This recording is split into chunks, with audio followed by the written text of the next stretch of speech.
Le show de moto est une présentation de Honda avec la participation de CF Moto et Technique.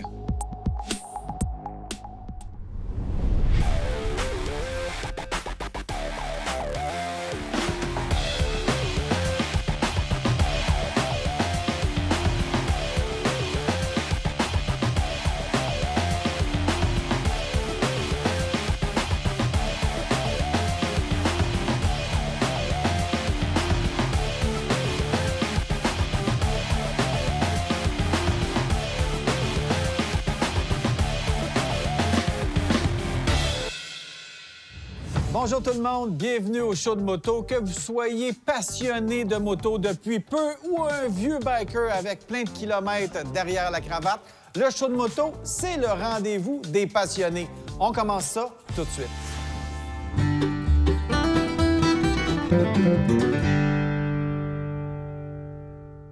Vous savez, j'aime ça vous donner des idées de randonnée, des idées de voyage pour vous changer de vos itinéraires habituels à moto. Et si vous suivez le show de moto depuis quelques années, vous avez peut-être souvenir de nos grandes aventures Honda où on partait en voyage moto pour 5 à 7 jours. On ramène un peu le concept, mais différemment avec les virées Honda. Tout ça pour vous changer de votre quotidien à moto. Dans le cadre de cette virée Honda, on va l'appeler la mini-virée Honda parce qu'on est en mini-moto. On a des monkeys et des grobs. J'ai 3 chums pour rouler avec moi et c'est la randonnée des 3B. On part de chez Profil Moto à Belleuil. On s'en va manger du fromage dans le coin de Bedford. Et j'ai une surprise en fin de journée pour les boys dans le coin de Boucherville. On y va.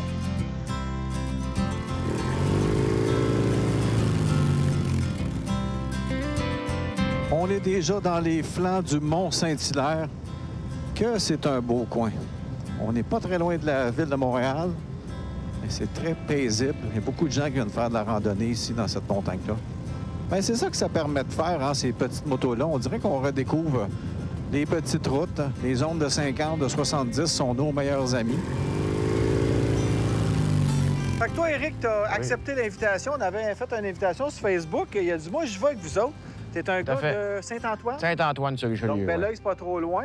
Puis ta monkey, tu l'as depuis combien de temps? C'est une 2022 que j'ai achetée en novembre 2021. Là, t'as combien de kilomètres sur ton monkey? J'ai près de 4000 km. Je m'en sers pour me rendre au travail, aller au gym. Ça me tente de partir, une petite route facile. Je pars avec ça au lieu de prendre ma grosse moto. Fait que t'as quand même roulé pas mal. Oui. Qu'est-ce que tes chums d'Harley disent quand ils te voient y arriver avec ça? Je trouve ça drôle. Mais la réaction des gens n'est pas la même non plus, hein? Non, mon Dieu. Quand on arrête, là. Souvent, quand je me rends au travail, je passe dans le vieux Belleuil. La limite est de 30 km. Souvent, il y a un coin touristique. Fait que souvent, les gens me regardent. Ils ont tous un petit sourire en me regardant. Ça là, fait sourire passer. les gens, Ouais, ça fait sourire. OK, fait qu'on continue. On s'en va manger du fromage.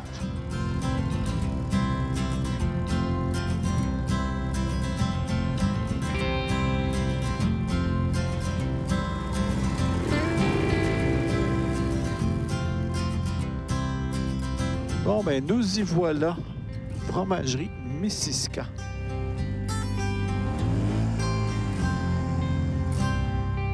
Quand on fait une petite virée, c'est le fun d'arrêter manger quelque chose. On a trouvé ici à Bedford la fromagerie Missisquoi. Et j'ai appelé Caroline. J'ai dit, on peut-tu arrêter vous voir parce que ça a vraiment l'air trippant.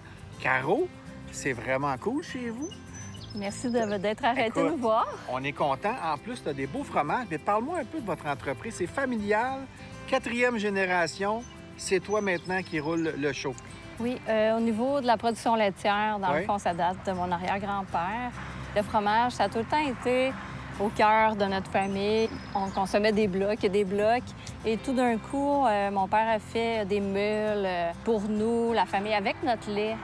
Et là, le cheddar qui est sorti de la chaudière, c'était hors du commun. Donc, je me suis dit, il y a un potentiel extraordinaire avec ce lait-là. C'est vraiment différent comme saveur. Mais là, donc, vous avez combien de vaches? Puis c'est des Jersey. T'aimes Oui. beaucoup les Jersey. Pourquoi? facilité de travail. Elle est toute petite. Elle pèse environ 450-500 kilos, contrairement à une grande vache de 800 kilos. Donc, côté aider à avoir son bébé ou transporter d'une place à l'autre. C'est un peu moins lourd. Puis, on peut fonctionner un peu plus seul. Donc, je me suis retrouvée à l'occasion seule à la ferme chez mon père selon des expériences. Donc, ça facilite les choses. OK. Donc, c'est des petites vaches, mais leur lait aussi, pour faire du fromage, quelles sont ses particularités? Il est extraordinaire. Premièrement, c'est le plus riche en matière. Avec 1 litre de lait, on peut faire 20 au moins de plus de fromage ou de solides totaux. Okay. Elle consomme moins, elle est plus écologique au niveau de l'environnement. Vous avez combien de sortes de fromages que vous faites ici? Ouais, maintenant, je dirais une vingtaine, là, avec la diversification des arômes, des saveurs. On a autant au niveau lactique, pâte molle, pâte fraîche, que vers le gruyère, qui est en affinage en ce moment. C'est une primeur. On a un type gruyère qui est en train de maturer, qui s'en vient à la fin de l'été. Pour venir voir ça. Donc, ouais, autour de vos vacances, là, juillet-août, ce sera disponible en boutique. Puis, est-ce que tu as des motocyclistes qui s'arrêtent parfois? Oui, souvent. Oui? Mais ils repartent avec le fromage comment? Ils mettent une glacière dans leur petit sac. Donc, ils pensent avant, voyage. On s'en va chez Mississauga, on va ramasser un fromage. C'est le spot de fromage à Bedford, les fromageries Mississauga. Merci. Bravo, merci. Là, je vais aller rejoindre les gars parce qu'ils vont passer à travers l'assiette. Ils vont tout manger. Moi, j'aurais rien.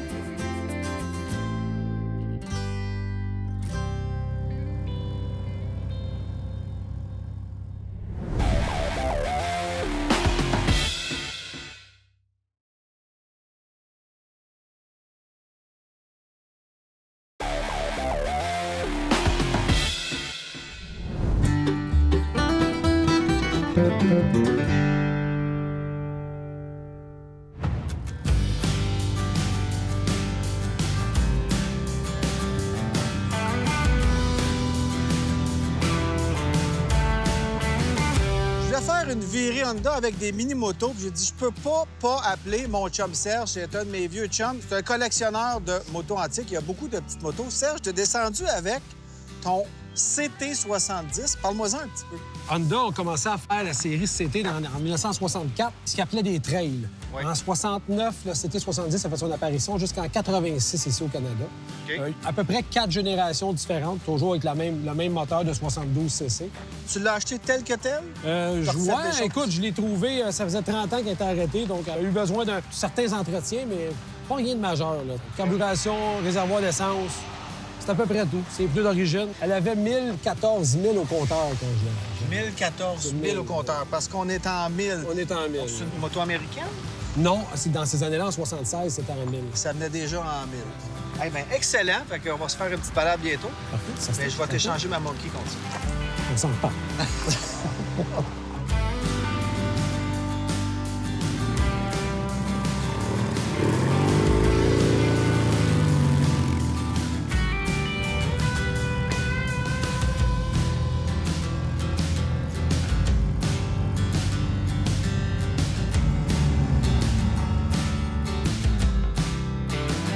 Les gars, je vous avais dit que j'avais une surprise pour vous autres. On est en marina de Boucherville. J'ai trouvé ça en faisant des recherches. Je me suis dit que ça ferait une superbe fin de randonnée en monkey.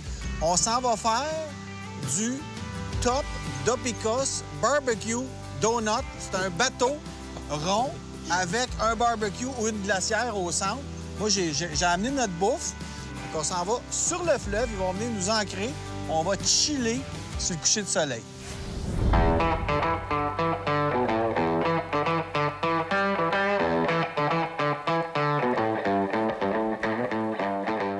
Bon, Jesus, parle-moi de Top Dopicos Barbecue Donut. Ça vient d'où, ce nom-là? C'est une invention de M. Dopicos. C'est lui qui l'a inventé ici. Il l'a amené en 2018 au Québec. Et ici à Boucherville, on a une place à Laval, puis aussi à Repentigny. À Repentigny aussi, bon. Alors, c'est un bateau rond avec un moteur de quelle force? C'est un 9.9 hors bord. Donc, tu n'as pas besoin d'un permis de bateau pour piloter ça. Pas un permis de bateau, mais on a un permis qui est accepté par Transport Canada, qui c'est un permis d'une journée, qu'on donne une petite formation de 15 à 20 minutes pour les clients. OK, merveilleux. Donc, on se présente ici, on réserve en avance parce que vous avez 4 bateaux ici. Exactement. On peut être combien de personnes là-dessus? 8 personnes. Et là, au centre de ça, il y a une glacière ou un barbecue. Oui. Donc, les gens amènent leur bouffe. Exactement. Nous, on prépare ça 30 minutes d'avance. On chauffe les barbecues.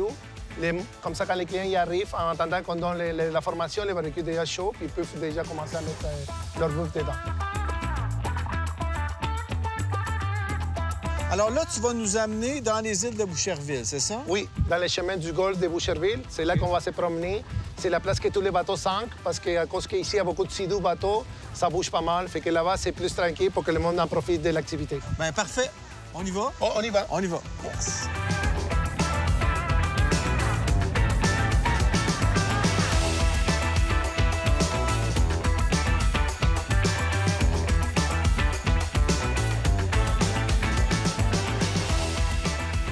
Bien, c'est la fin de notre virée Honda en mini-moto. On a trippé. Ce matin, je me suis levé, j'avais la moto dans le garage, un plein d'essence, un peu d'impatience dans le ventre. J'ai retrouvé mes amis, on est parti sur la route. On a senti le vent dans notre visage, on a vu des beaux paysages, on a fait des rencontres extraordinaires. On a trippé. Puis la moto, c'est un peu ça pour moi. C'est pas juste une moto puis un véhicule pour se déplacer. C'est vraiment une machine à créer des souvenirs.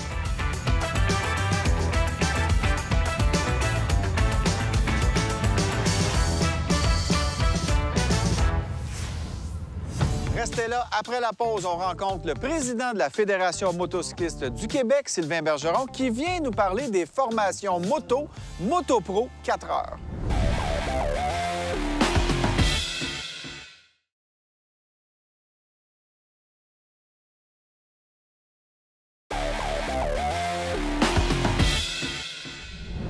Ce segment d'émission vous est présenté par Moto.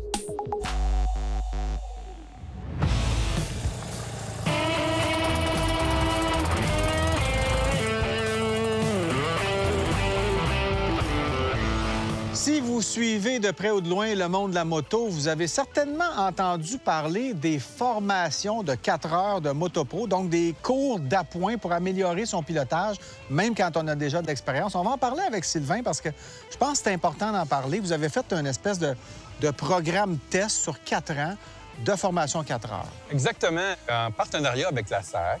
Le projet initial, c'est un projet d'1 an, formation 4 heures qu'on a créé pour eux. Qui est basé aussi sur l'accidentologie. On parlait du ralenti, technique de courbe, contre-braquage, freinage d'urgence. Ces 4 éléments-là ont connu beaucoup de succès. On a formé pas loin de 1800 personnes sur 4 ans. Et le but, c'était de prouver le concept. Le 4 heures, ça fonctionne, ça l'intéresse les gens, c'est pas trop difficile, c'est très pertinent.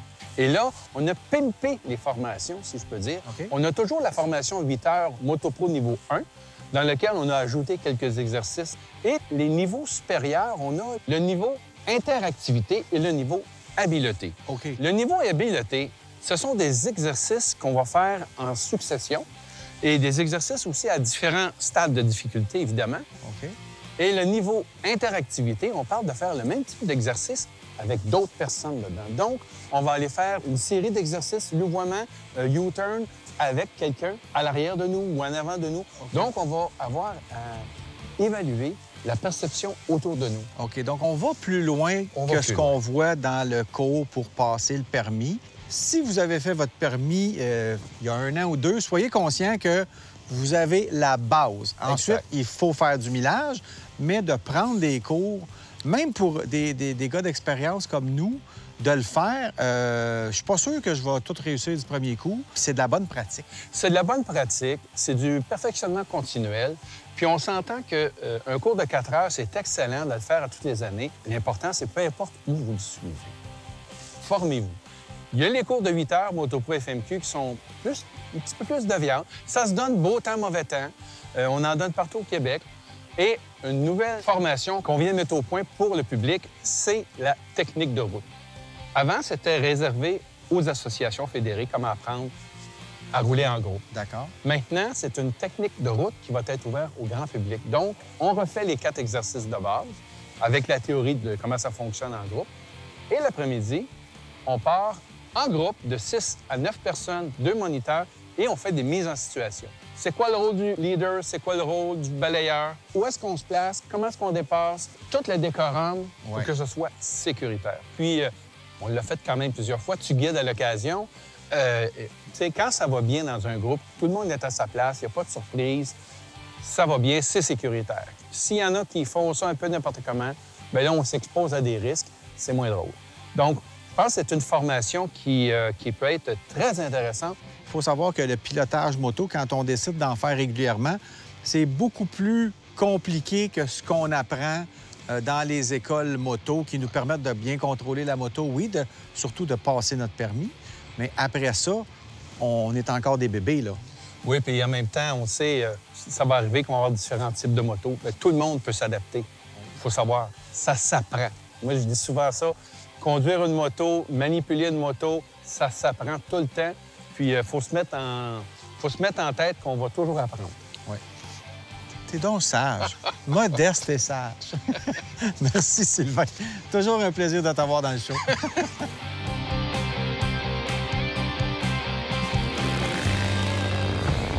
Bougez pas, après la pause, c'est notre essai de la semaine.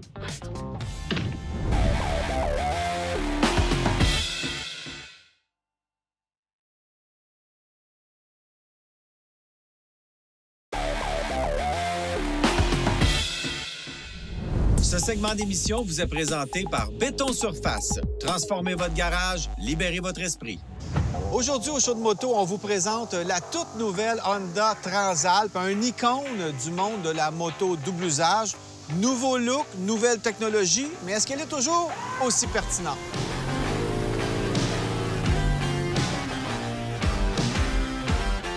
En 2023, Honda ressuscitait le nom mythique de Transalp avec un tout nouveau trail mid-size bâti autour du bicylindre parallèle de la Hornet 750.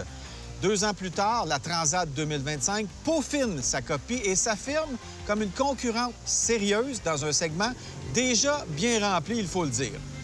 Au niveau du design, bien, on reste dans la ligne Transalp 2023. On l'a un petit peu modernisé, un peu affûté, je dirais. On a encore un bon réservoir assez présent. La selle est super confortable, même à 2. Et bien, le look reste quand même assez épuré. On veut avoir une moto avec du style, mais avec la sobriété traditionnelle de Honda.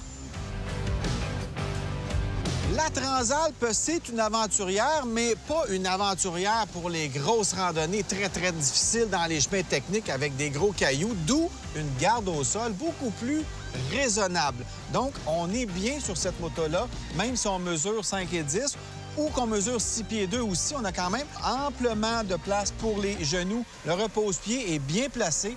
Et regardez le réservoir, il est assez large, donc j'ai un bon appui pour mes genoux. On peut vraiment travailler la moto avec ça quand on pilote. On a aussi un guidon bien placé. On a une belle position de conduite, une bonne vision sur la route. Belle protection au vent. C'est pas ajustable, malheureusement. J'aurais préféré que ça le soit, mais bon, ça vient comme ça. Si je la compare avec la Ténéré 700, j'ai un petit faible pour cette Transalp. Elle est un petit peu plus confortable. C'est une moto plaisante à conduire. C'est doux, ça donne confiance. Sur le réservoir, on retrouve le bicylindre de 755 cc qui offre quand même 92 chevaux. C'est un moteur qui est assez souple, il y a de belle vivacité. Le couple à mi-régime, il est généreux. C'est un petit peu plus sportif que sur la Ténéré 700, un petit peu moins aussi rugueux qu'une Aprilia Touareg 660. Il y a beaucoup de compétition dans cette catégorie et il faut vraiment choisir ce qui nous va le mieux. En ville, c'est un moteur qui est doux, qui est prévisible et sur l'autoroute, il peut filer à des vitesses bien supérieures aux limites permises sans aucun problème.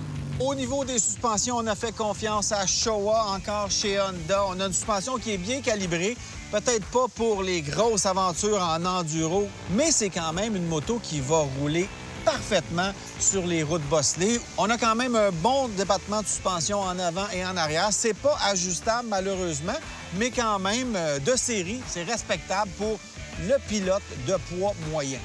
Avec une consommation moyenne de 4,2 litres au 100 km et un réservoir de 17 litres, la Transalp vous offre environ 400 km d'autonomie. C'est suffisant pour les longues escapades. Eh bien, on a aussi de la technologie. En 2025, toutes les motos ont des modes moteurs, ou à peu près. Celle-ci en a 5, donc le mode sport qu'on utilise majoritairement. On a aussi un mode pluie et on a aussi 2 modes utilisateurs où on vient sélectionner le niveau de contrôle de traction. On a aussi, bien sûr, un mode gravel qui nous permet de découvrir encore plus notre beau territoire du Québec avec les routes non asphaltées.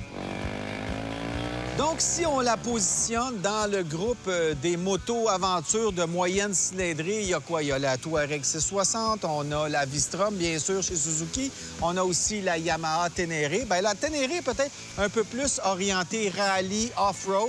Celle-ci est un peu plus polyvalente, tandis que la Vistrom va être un peu plus pataude en mode hors-route et sur route. On a un peu plus de légèreté au guidon sur la Transalp. Donc, une moto polyvalente, conviviale, pas trop intimidante, flexible, je dirais. On va acheter ça pour aller faire des balades entre amis, aller se promener autour du chalet. C'est une moto qui est très modulable. On peut vraiment en faire ce qu'on veut. Alors voilà, c'est la Honda Transalp 2025 et c'est une très belle mise à jour.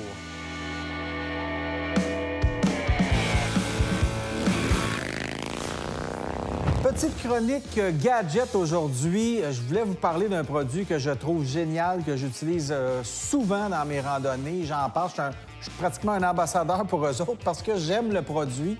Je ne fais aucune commission, mais c'est vraiment un produit à avoir dans vos sacoches de moto, dans votre équipement moto.